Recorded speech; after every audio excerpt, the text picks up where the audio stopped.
minutes. Thank you, Mr. Chairman, and thank you for allowing me to wave on. Dr. Gaddy, I suspect you're as disappointed as I am, results of Saturday afternoon, but nevertheless, we move on.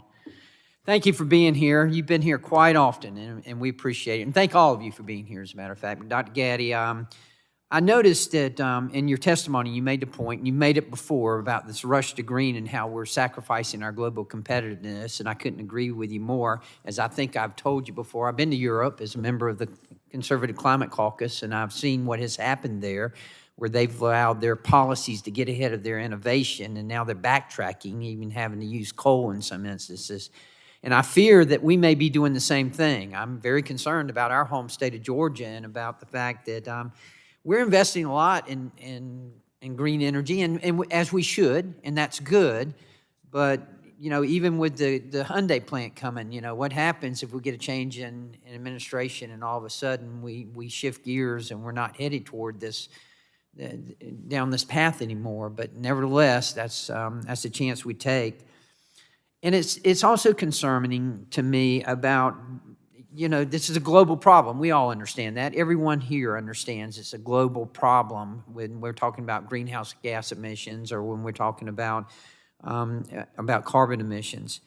Even in India, it's one of the largest emitters. They admit that they plan to still depend on coal well into the future, and we know that China is providing them with that. So let me ask you, Dr. Gaddy, how do these rush to green policies and regulations that have been proposed by the current administration, how do they impact the U.S.'s ability to compete and to power our economy?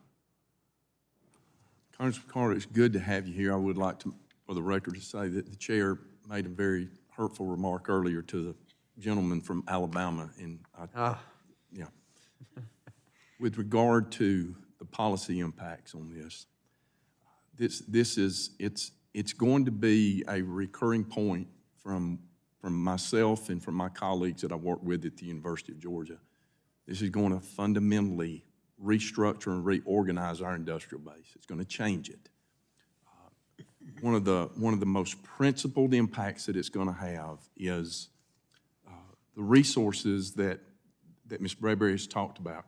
Our fossil fuel resources. These represent stored energy resources. They're in the ground. They're there for us to use whenever we need them.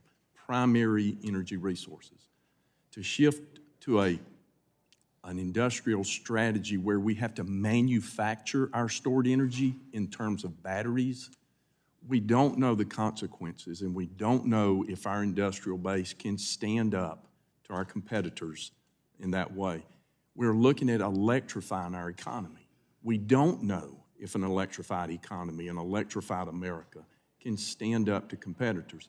There are more unknowns than there are knowns. So restructuring it around carbon reduction as the tip of the spear instead of security as the tip of the spear raises more questions than it does answers. Right. You and I both know, and I think everyone knows, about the state of Georgia and our use of nuclear energy, and I'm very proud of that. I'm very proud that we have the first nuclear reactors built in over 30 years in this country, and I think it adds to our national security perspective. In fact, I think you mentioned this in your testimony as well. You also said in your testimony that renewables should be included in a diverse energy portfolio, but not as replacement resources, as they will not deliver the same value to America's industrial base as fossil fuels or nuclear. How have states embraced more diverse energy portfolios, or how the states that have embraced more diverse energy portfolios, how are they doing economically and competitive? Our state of Georgia, I would say that we have a very diverse energy portfolio, and we're #1 state in the nation to do business for the 11th straight year. So, Congressman, I've spoken at what's probably about 15 or 20 states over the past 3 years at their states sections of electric power. They envy where we are at Georgia. They envy states that have diverse resources. Industries in those states are looking for places that have not only affordable electricity, but reliable, and also those states that are looking long-term, that are structuring their power sector not around just carbon reduction, but around an energy future actually that's going to serve grandchildren and not just the current generation. We're doing that in Georgia, and a lot of the, currently the regulated market states like Georgia is, that's what we're able to do through integrated resource planning. Great. Well, thank you for being here. Thank you, all of you, for being here. Thank you, Mr. Chairman, and go Dogs. Yeah, go Dogs. You could have left that last